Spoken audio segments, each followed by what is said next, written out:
Bonjour à tous, quelle joie d'être avec vous aujourd'hui pour cette journée de fête des mères. Je voudrais souhaiter à toutes les mamans une très joyeuse fête des mères, pour toutes les mamans qui le sont déjà, pour toutes les mamans à devenir et pour toutes aussi celles qui n'ont peut-être pas d'enfants mais qui prennent soin de tellement de personnes. Et une pensée particulière aussi pour ceux et celles pour qui cette journée est peut-être un peu difficile. Recevez tout l'amour de Dieu pour vous dans cette journée. Je suis enthousiaste d'être avec vous pour partager la parole de Dieu, mais avant, j'aimerais juste qu'on prenne le temps de prier ensemble. Père éternel, je te remercie pour le privilège et l'honneur de pouvoir partager ton message. Je prie que tu viennes m'aider à apporter ce message avec clarté, avec précision, selon ton cœur.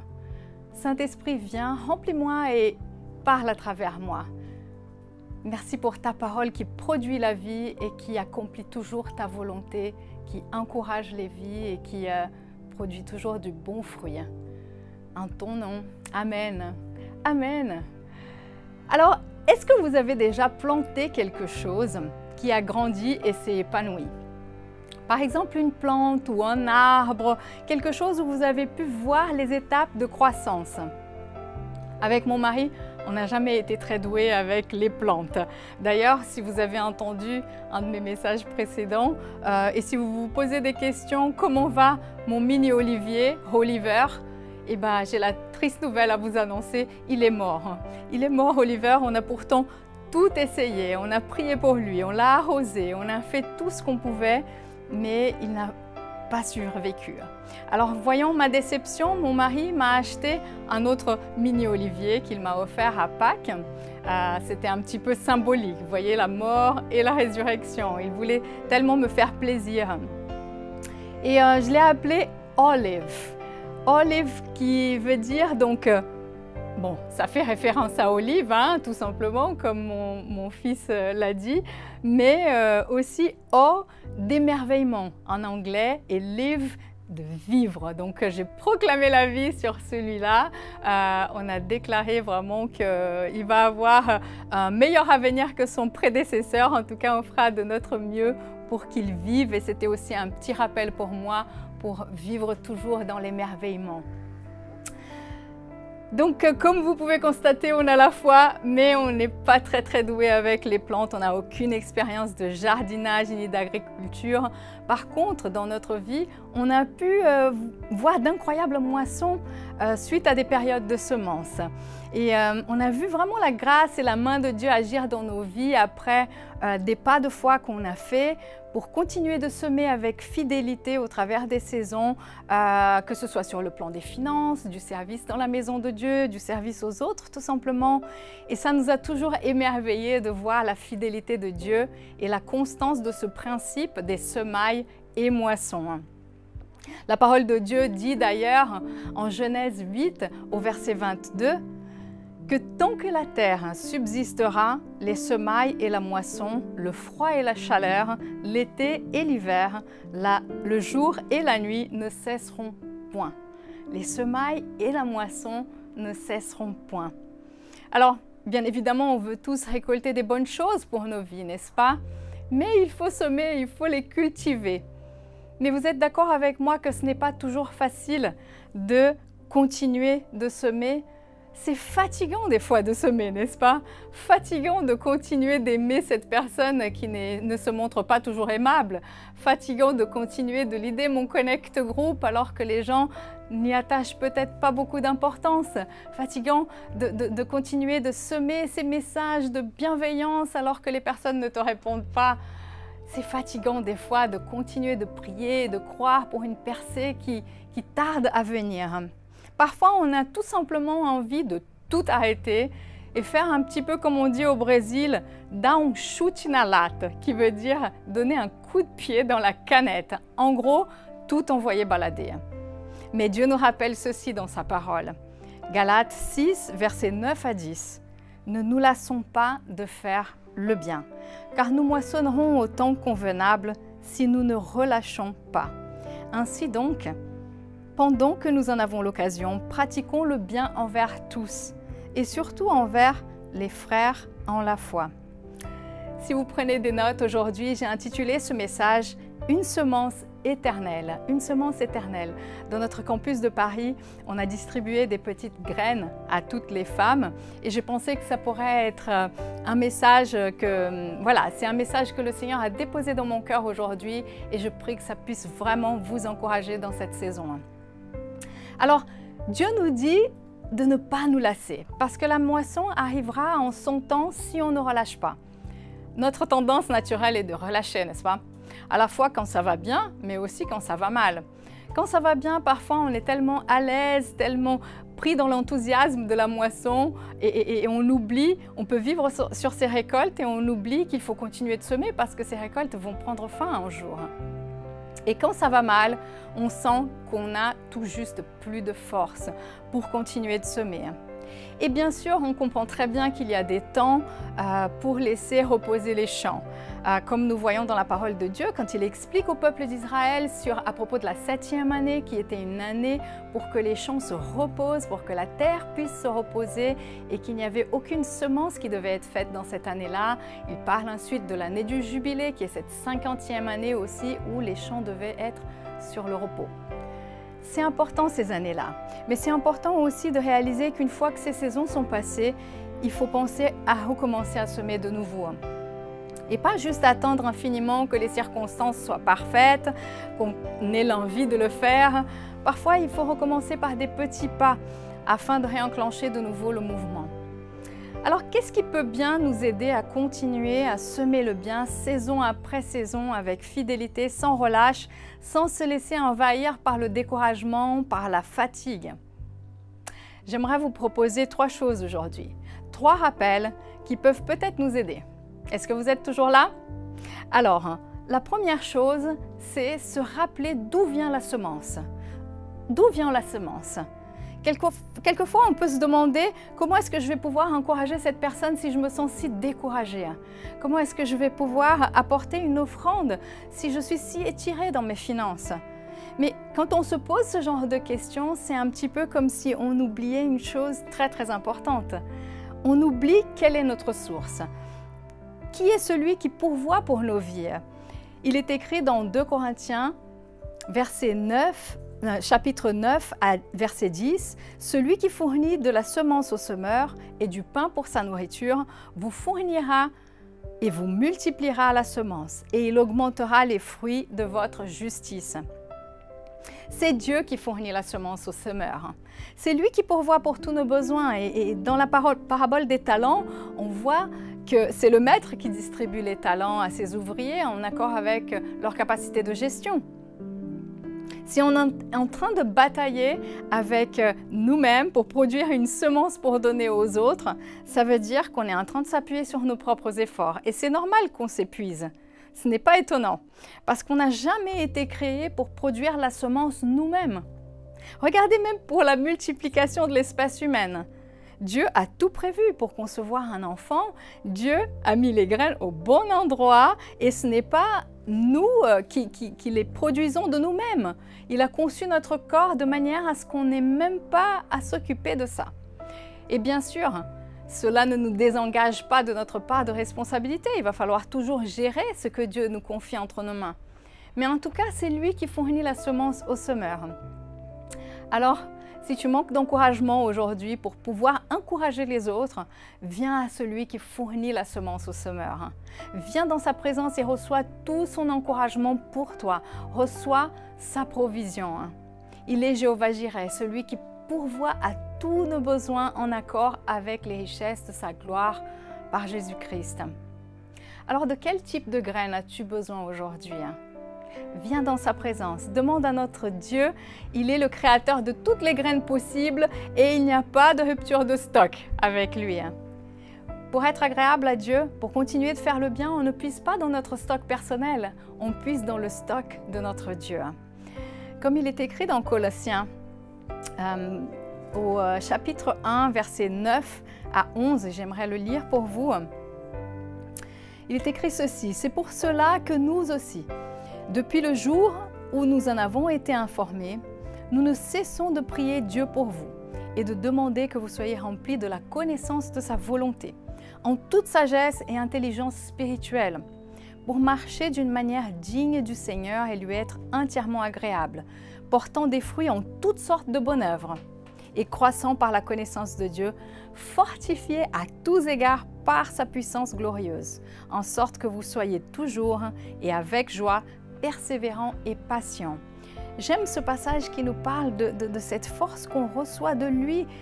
On est fortifié à tous égards par sa puissance glorieuse. Il est la source inépuisable. Il est avant toute chose, toute chose subsiste en lui. Comme dans l'histoire de la femme samaritaine, il y a une énorme différence quand on puise dans une source qui est naturelle et quand on puise dans une source qui est surnaturelle. Dans Jean 4, versets 13 et 14, Jésus dit à la femme samaritaine, Jésus lui répondit, « Quiconque boit de cette eau aura encore soif, mais celui qui boira de l'eau que je lui donnerai n'aura jamais soif. Et l'eau que je lui donnerai deviendra en lui une source d'eau qui jaillira jusque dans la vie éternelle. » La graine qui nous est donnée par Dieu est une graine d'une qualité infiniment supérieure. Quand elle est semée, elle a une portée qui est éternelle.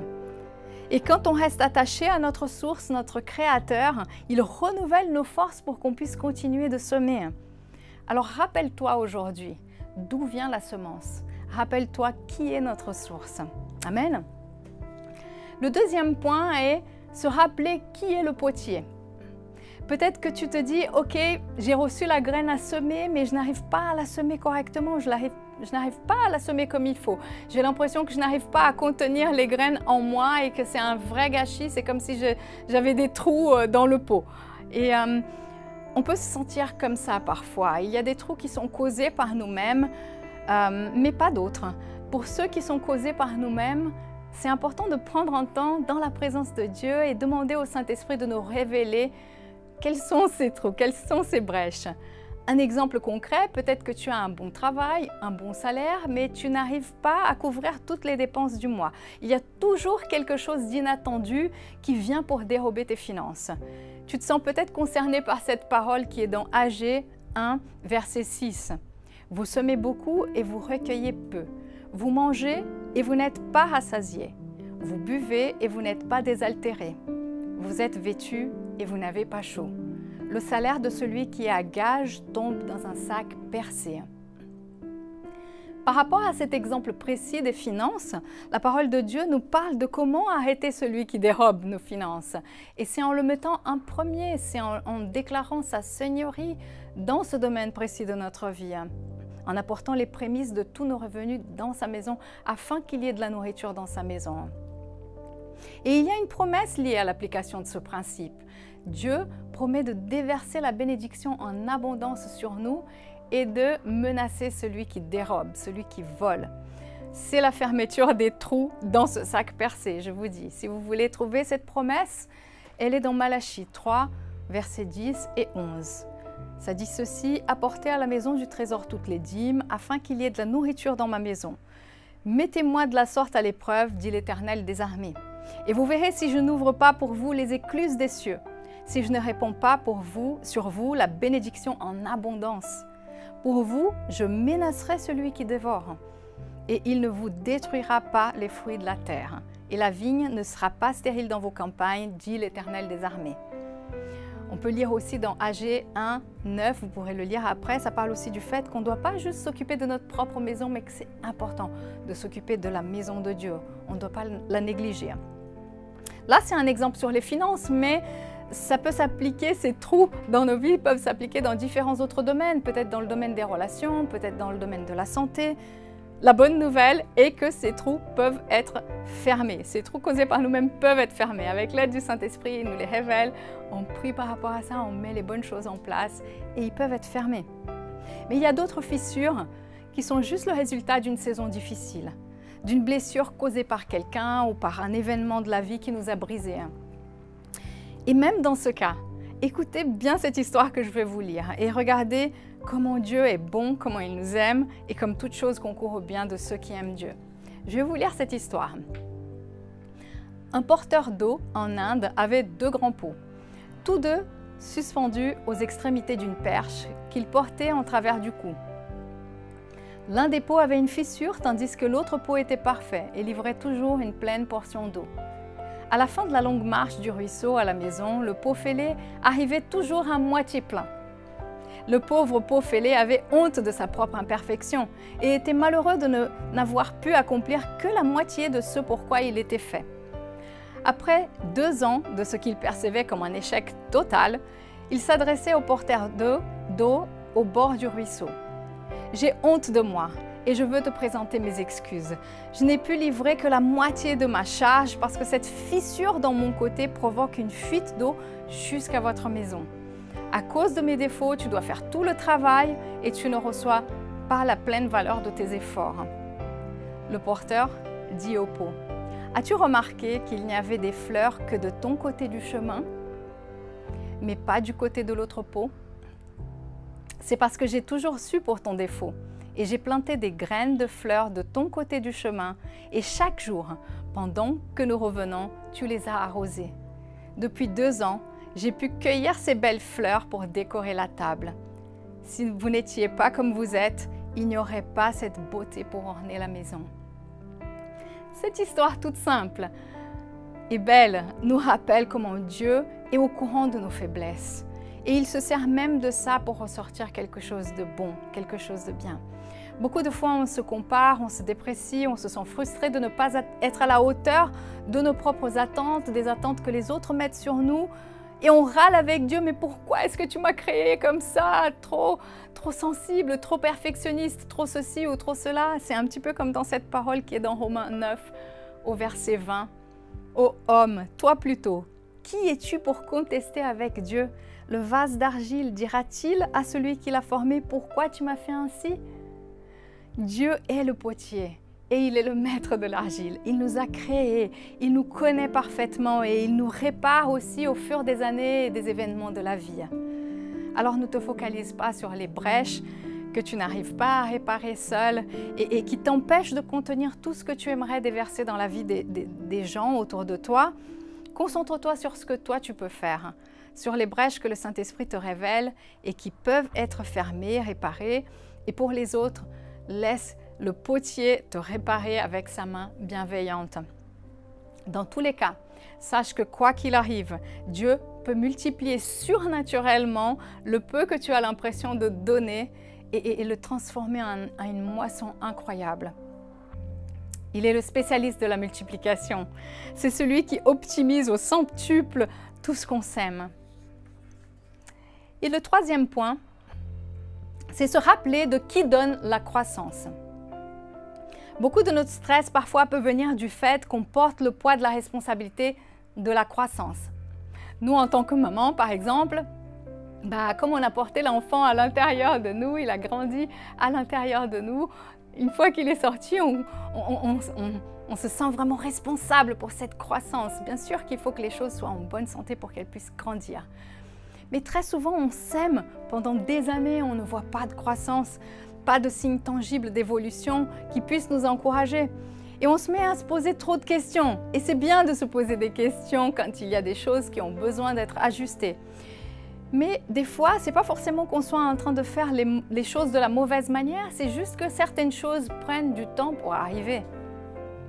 Et on n'arrive pas toujours à voir dans l'invisible ce qui est en train de se passer.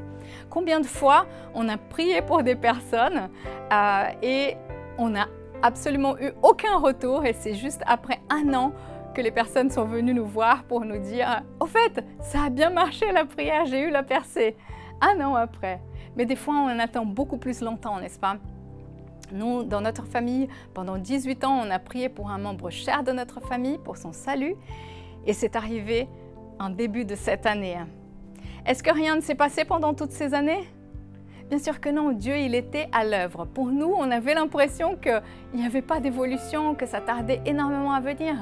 Mais Dieu était à l'œuvre. Chaque coup donné dans la pierre, par la prière, a aidé à briser les forteresses dans les pensées, dans le cœur.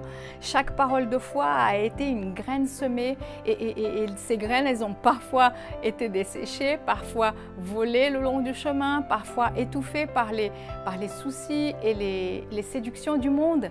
Mais au moment où la terre a été prête vraiment pour accueillir ces graines-là, alors elles ont été arrosées et Dieu a donné la croissance et le miracle est arrivé. Cela me fait penser à cette parole dans Marc 4 au verset 26 et 29. Je vais vous la lire. Marc 4. La parole nous dit ceci. Il dit encore, « Il en est du royaume de Dieu comme quand un homme jette de la semence en terre. Qu'il dorme ou qu'il veille, nuit et jour la semence germe et croît sans qu'il sache comment. La terre produit d'elle-même d'abord l'herbe, puis l'épi, puis le grain, tout formé dans l'épi. Et dès que le fruit est mûr, on y met la faucille car la moisson est là. » Laisse-moi t'encourager et te dire que Dieu s'occupe de ta semence. Il ne l'a pas oublié, il te voit l'arroser avec fidélité et même quand tu dors, il arrose pour toi. Notre part est de semer et parfois d'arroser. Comme Paul disait dans 1 Corinthiens 3, versets 5 et 9, lorsque les Corinthiens exprimaient leur préférence sur tel ou tel prédicateur comme pour leur attribuer une certaine gloire. Dans 1 Corinthiens 3, versets 6 à 7, « J'ai planté, Apollos a arrosé, mais Dieu a fait croître, en sorte que ce n'est pas celui qui plante qui est quelque chose, ni celui qui arrose, mais Dieu qui fait croître. » Nous savons que nous ne sommes que des serviteurs qui semons la parole de Dieu dans la vie des gens, qui semons cette parole de foi, d'encouragement, qui va transformer une vie, mais à Dieu soit toute la gloire. Le chemin vers le salut de quelqu'un est souvent un travail d'équipe. Quelqu'un sème la graine, quelqu'un d'autre l'arrose, quelqu'un sème de nouveau différemment, quelqu'un d'autre arrose différemment et Dieu donne la croissance. Quand cette terre elle est prête, Dieu fait germer en son temps. Alors ne nous lassons jamais de semer cette semence éternelle qui est la parole de Dieu. La croissance appartient à Dieu. Alors quelles sont les choses pour lesquelles tu as peut-être perdu l'espoir parce que ça tarde à arriver et tu as porté trop longtemps le poids de la responsabilité pour cette croissance? Donne cela à Dieu. Continue de semer la graine qu'il a mis entre tes mains. Continue de l'arroser. Fais confiance à Dieu pour la faire prendre et grandir. On ne comprend pas pourquoi certaines choses arrivent en différé. Mais ce qu'on sait, c'est que Dieu est le maître du temps et des circonstances. Je connais une jeune femme absolument magnifique. Elle est très sensible au Saint-Esprit. Elle a un don prophétique sur sa vie et qu'elle exprime à travers la louange et à travers l'art. Et un jour, j'avais un énorme besoin d'encouragement et elle est venue me voir pour m'apporter un dessin qu'elle avait fait pour moi.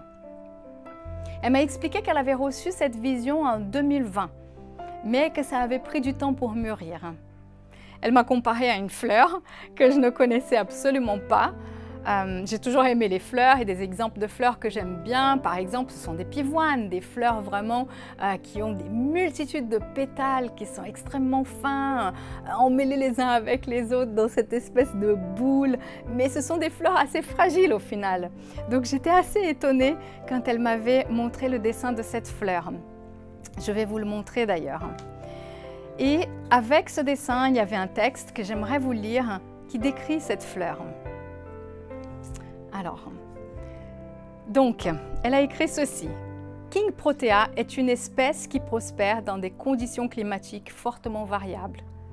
Cette fleur peut résister à des températures extrêmes, allant de 0 à 32 degrés ou plus.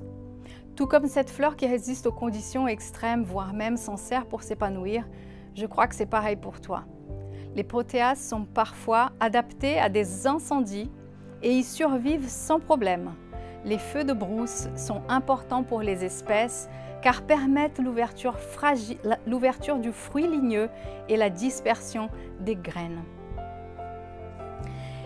Il y a d'autres choses très précises et personnelles dans la parole prophétique qu'elle a reçue pour moi. Mais je voulais juste vous dire ça parce que ça a tellement résonné dans mon cœur, comme je me sentais dans cette saison comme si on venait de passer par un immense incendie, que ce soit sur le plan personnel, émotionnel, familial, le plan de la santé, de la foi. J'avais l'impression d'être passée par un incendie et cela a réduit ma capacité de semer du bien, de semer dans la vie des gens. Et là, on voit vraiment la grâce de Dieu dans cet encouragement qui est arrivé au bon moment. La vérité, c'est qu'elle a reçu en 2020, mais en 2020, j'en avais pas besoin. J'en avais besoin à ce moment précis-là. Et Dieu a libéré cette parole au bon moment. Et quel encouragement aussi de savoir que ce qui est créé par Dieu a la puissance de disperser des graines même au milieu d'un incendie, comme on a vu dans la description de cette fleur. Nous sommes créés par Dieu et vous savez quoi? Rien ne peut empêcher les graines qu'il a déposées en nous d'être semées, peu importe la dureté des saisons et des circonstances. La seule chose qui peut nous empêcher, c'est nous-mêmes. C'est le désir de tout arrêter. Et ma prière est que nous ne soyons pas ceux qui perdent la foi, l'espérance et l'amour et qui arrêtent tout. Mais qu'au contraire, nous soyons remplis de courage, de persévérance, de résistance. Alors qu'on arrive à la fin de ce message, laissez-moi vous lire juste ce passage qui est dans Hébreux 10, versets 35 à 39. N'abandonnez donc pas votre assurance, à laquelle est attachée une grande rémunération. Car vous avez besoin de persévérance, afin qu'après avoir accompli la volonté de Dieu, vous obteniez ce qui vous est promis. Encore un peu de temps. Celui qui doit venir viendra, et il ne tardera pas. Et mon juste vivra par la foi. Mais s'il se retire, mon âme ne prend pas plaisir en lui. Nous ne sommes pas de ceux qui se retirent pour se perdre, mais de ceux qui ont la foi pour sauver leur âme. Celui qui a fait la promesse est fidèle pour l'accomplir. C'est lui qui donne la semence au semeur, qui nous a créés de façon unique pour un but unique, qui déverse toute sa faveur dans nos vies pour nous aider à continuer sur ce chemin de foi. Il est fidèle, il est plus que fidèle même. Et nous avons l'assurance que tant que nous demeurons en Christ, tant que nous restons attachés au cep, nous donnerons du fruit. Sans lui, de toute façon, nous ne pouvons rien faire. Nous ne pouvons pas faire le bien, mais enracinés en Jésus-Christ, nous pouvons continuellement puiser dans cette source intarissable, cette source d'eau vive qui nous rafraîchit et qui nous permet de continuer notre route. Cette jeune femme dont je vous ai parlé tout à l'heure a appelé cette œuvre d'art « Résistance ». Et c'est ma prière pour chacun d'entre nous aujourd'hui, qu'on arrive à recevoir la grâce de Dieu pour chaque jour, aujourd'hui, et qu'on arrive à puiser nos forces dans sa force toute puissante pour continuer notre chemin de foi sans jamais se relâcher, sans jamais nous lasser de semer le bien autour de nous, peu importe les saisons et peu importe les circonstances. Amen. J'ai intitulé ce message « Semence éternelle » parce qu'il y a une semence qui n'est pas comme les autres. Elle est si précieuse qu'elle porte un fruit pour l'éternité. Et c'est la parole de Dieu. On en a parlé un petit peu dans ce message. Lorsqu'elle est semée dans la vie de quelqu'un, la terre du cœur est prête pour accueillir cette graine, cette semence. Il y a une portée qui va au-delà de tout ce qu'on peut imaginer. Et la Bible nous dit que Jésus-Christ est la parole faite chair. Il est cette semence éternelle qui est venue sur terre et qui a choisi de mourir à notre place afin que nous puissions avoir la vie. Sans sa mort, nous serions encore sous l'emprise du péché, nous serions encore assujettis à la condamnation du péché. Notre relation avec notre Père Céleste, notre Créateur, elle serait encore interrompue et nous serions morts spirituellement. Mais la bonne nouvelle, c'est que grâce à sa mort, nous avons été affranchis de tout cela. Il a donné sa vie pour nous et grâce à ça, nous avons eu accès à la vie éternelle. Alors peut-être que tu n'as jamais eu l'opportunité de faire une prière pour reconnaître Jésus-Christ comme ton Seigneur et Sauveur. La bonne nouvelle, c'est qu'il n'est pas resté sur cette croix. Il est revenu à la vie. Cette graine, cette semence éternelle est morte, mais elle a donné la vie. Jésus-Christ est revenu à la vie, il est bien vivant et il veut vivre en toi. Et la seule chose, si tu ne l'as jamais fait, c'est de reconnaître qu'il est venu pour toi, pour payer le prix pour tes péchés, pour se donner un sacrifice, pour te donner une nouvelle vie abondante et éternelle. Alors si tu veux le recevoir aujourd'hui comme ton Seigneur et Sauveur, je vais t'inviter à faire une prière après moi, juste pour sceller ce moment, faire cette prière de foi qui va transformer ta vie. Répète après moi. Père éternel, merci d'avoir donné ton Fils Jésus pour mourir à la croix pour mes péchés et pour revenir à la vie afin de me donner une nouvelle vie éternelle. Je te demande pardon pour mes péchés et je reçois ton pardon. Je sais que j'ai vécu loin de toi, mais aujourd'hui je m'approche de toi et j'ouvre mon cœur pour te recevoir comme mon Seigneur et Sauveur. Aide-moi à te suivre, Jésus, tous les jours de ma vie. Amen.